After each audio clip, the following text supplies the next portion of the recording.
Let's take a look at the brainstorm step of our problem-solving model.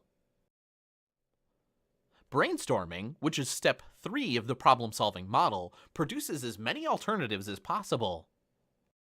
After you research a problem in step 1, discover, and collect data in step 2, investigate, start to consider alternatives and solutions. This creative phase of the problem-solving process requires imagination and intuition. Let's take a look at step 3, brainstorm. Remember that alternatives are the available possibilities to overcome a problem. You want to identify as many alternatives and ideas as you can. Your eventual solution is only as good as the set of options that you generate. Brainstorming is all about sharing ideas around a theme. The concept is simple. Get a few people together to think about a topic and capture the results. The idea is to embrace spontaneity, originality, and imagination. There are 3 steps to any brainstorming process: prepare, brainstorm, and review. We'll take a look in depth at each of them next. First, set the stage. You'll get the most out of your brainstorming session with the right pieces in place first. Gather equipment, set ground rules, and frame the questions to encourage the most creativity and openness with your team or brainstorming on your own. That's what preparation is all about. As a problem solver, preparing appropriately for brainstorming activities can go a long way to ensuring success. To develop stronger ideas, you should plan to guide a conversation so that the team doesn't narrow in on a solution before everyone has a chance to think. Being organized and strategic about the experience can help you generate natural and dynamic ideas. Here are some things you'll need to plan for. Participants. If you'll be brainstorming in a team or a group, think about which participants to include. Sometimes participants from outside your immediate team will bring different experiences and perspectives, looking at your problem differently.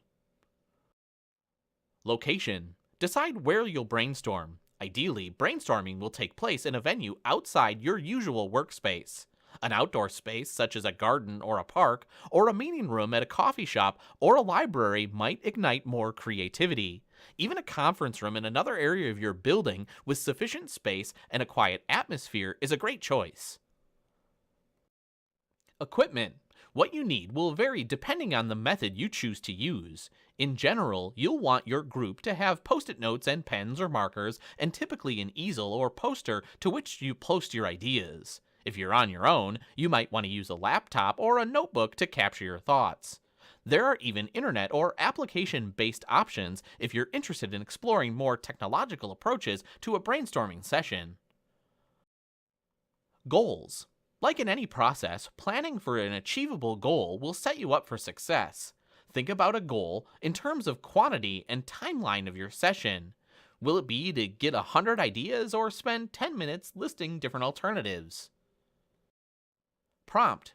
Finally, the most important way to set the stage for brainstorming is in the questions or statements that you'll be thinking about responses to. Define the question or problem for brainstorming, ensuring that it's appropriately challenging and relevant to your problem. A good question is indispensable for a good brainstorming session.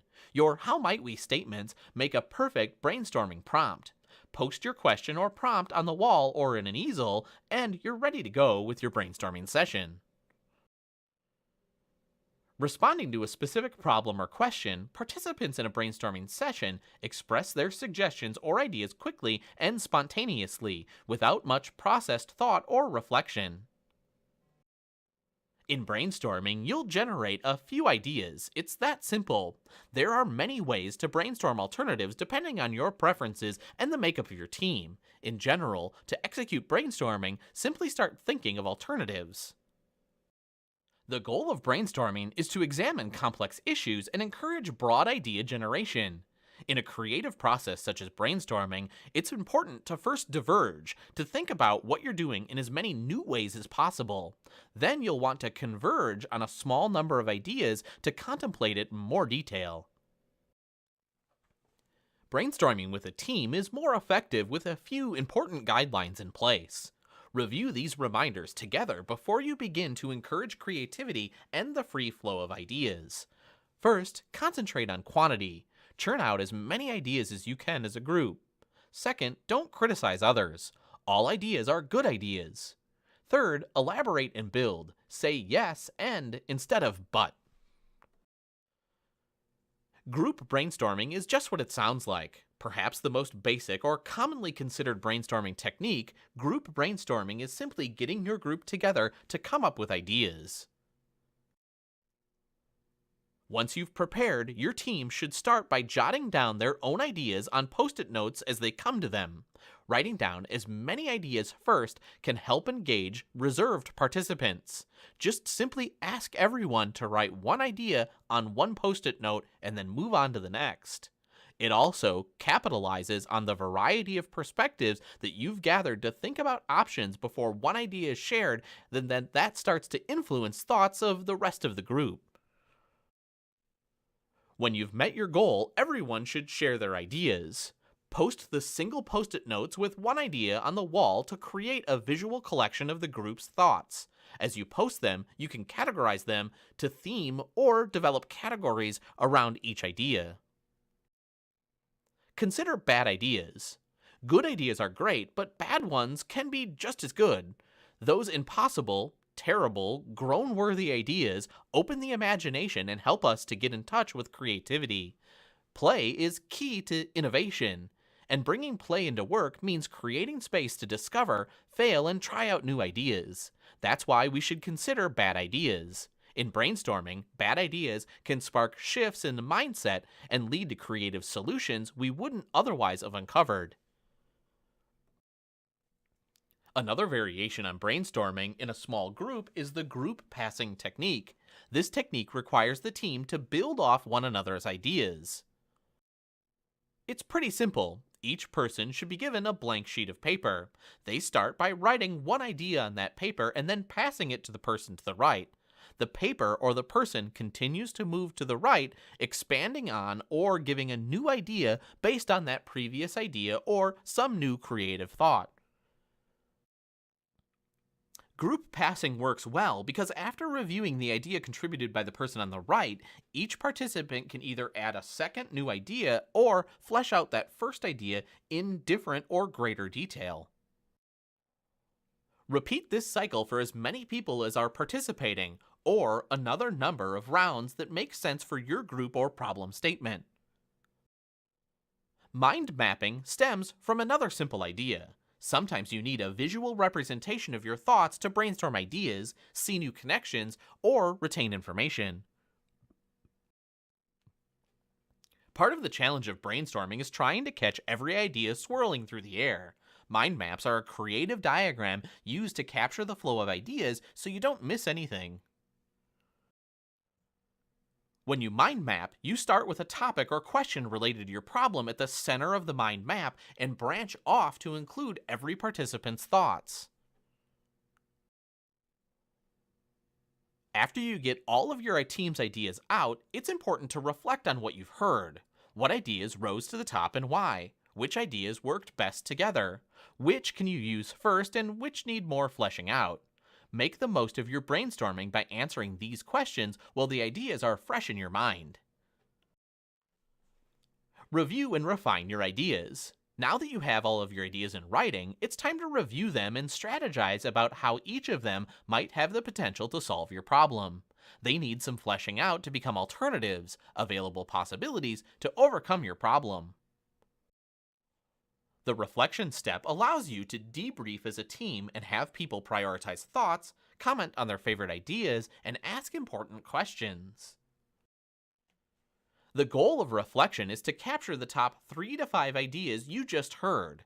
As a problem solver, you'll need to further analyze these options in the implement step of our problem-solving process to identify the one best solution.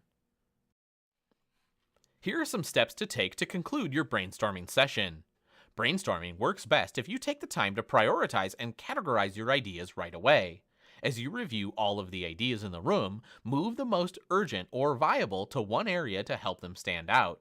You can also create clusters of similar or overlapping thoughts, moving post-its into relevant categories or themes while they're still fresh in your team's mind. Ask questions. Have the group think about critical questions about the alternatives that are rising to the top. Why is this a great idea? Who is impacted? What are their needs? Think of all possible angles of the impacts of your ideas. This will ensure you don't miss important considerations as you come up with reasonable alternatives to select.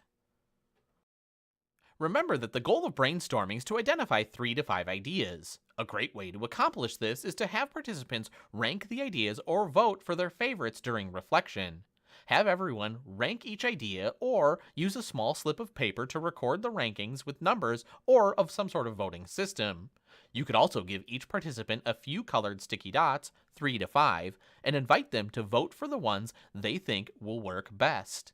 They might choose to cast one vote for each of 3 to 5 ideas or use all their dots on one idea. Ask each person to explain their choices to further flesh out rankings. Then, capture all the idea categories and rankings for your record by snapping a picture or having someone document the ideas in the categories. Follow up. As a courtesy to those who've helped you to brainstorm, be sure to keep them in the loop as you move forward. Alternatives or categories can be processed further in subsequent sessions if needed. Then, report back to participants on what you've been up to in terms of their thoughts as you go. The 3 important steps of the brainstorming process are prepare, brainstorm, and reflect.